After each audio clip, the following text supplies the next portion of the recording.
Hello everyone, 15 December ছিল বরের birthday. তো ওই দিন কী করলাম, কীভাবে সেলিব্রেট করলাম, চলো তোমাদের সাথে শেয়ার করি। অনেকটা বেলা করেই কিন্তু স্নান করতে চলে গেছিলাম, অনেকটা লেট হয়ে গেছে। যেহেতু লেট হয়েই গেছিলো তাই আমি পুজোটা করেই রান্নাঘরে ঢুকতে চাইছিলাম। এটা আমি নতুন কিনেছি, কারণ গোপালের জিনিসপত্র রাখতে খুব সুবিধা। ময়ূর পালকগুলো দেখছে, এগুলো বৃন্দাবন থেকে আমার শ্বশুর শাশুড়ি নিয়ে এসেছিলো, এতদিন আনাই হয়নি। ছোলার শাকটা খেতে আমার বর খুব ভালোবাসে, আমার শাশুড়ি মা পাঠিয়ে দিয়েছেন।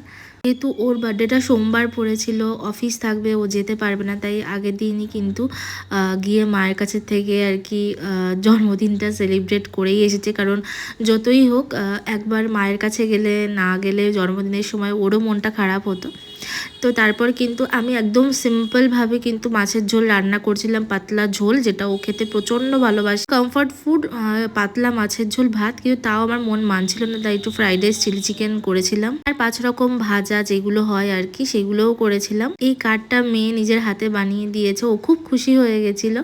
তো এই ছোট্ট মতো একদম ঘরোয়া সেট আপ করে আর কি ঘরোয়া সেলিব্রেট করেছিলাম। এবার কোনো এক্সট্রা কিছু, যেহেতু ওর অফিস থেকে আসতে অনেকটাই লেট হয়ে যায়, তাই জন্য বাইরে আর ডিনার করার কোনো প্ল্যান ছিল না। আচ্ছা, কি গিফট দেওয়া হলো সেটাই তো বলা হলো না। ও যে মেরুন কালারের জ্যাকেটটা পরে আছে স্পাইকারের, ওটাই ওই 5 রকমের ভাজা, ওকে দিয়েছি। ডাল, ট্যাংরা মাছের যেই পাতলা ঝোলটা মূলো আলু দিয়ে আর বড়ি দিয়েও খুব ভালো খায় এটা, আর ছিল হচ্ছে ফ্রাইড রাইস, চিলি চিকেন, আর ওর মা আর কি আমার শাশুড়ি মা পিঠে পাঠিয়েছিল, সেই পিঠে আর কি সাজিয়ে দিয়েছে ওর প্লেটে। আর এই মিয়ামোরস থেকে কিন্তু এই মিষ্টিগুলো এনেছি, 5 রকমের মিষ্টি ছিল আলাদা করে, আর দই ছিল, মিষ্টি ছিল, এটা ছিল হচ্ছে রসমালাই।